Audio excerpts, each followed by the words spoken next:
നിങ്ങൾക്ക് ചെയ്യാൻ പറ്റാത്തതായിട്ട് ഞാനതിലൊന്നും പറയണില്ല. This is my how do I take care of my health as A techie. എൻ്റെ ഒരു ആവറേജ് വർക്കിംഗ് ഡേ എന്ന് പറയുന്നതിൽ കൂടുതലും ഞാൻ ചെയറിലിരുന്നായിരിക്കും വർക്ക് ചെയ്യണത്. അതുകൊണ്ട് തന്നെ it's really important for me to do something to stay fit.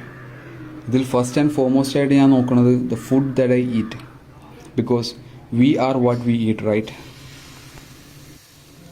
ഞാൻ 3 meals എ ഡേ കഴിക്കാറുള്ളതിൽ I make sure that it does have a proper protein source, fibre, പിന്നെ മുമ്പ് കഴിച്ചുകൊണ്ടിരുന്നതിലും കുറവ് carbs for energy. And also ഫിറ്റായിട്ടിരിക്കണമെന്നുണ്ടെങ്കിൽ almost 80% weightage ഫുഡിന് തന്നെയാണ്. And the other 20% is workout.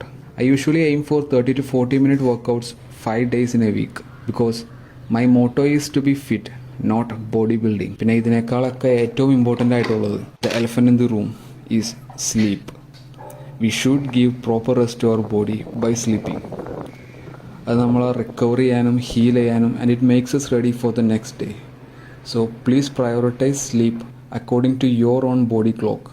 Bye.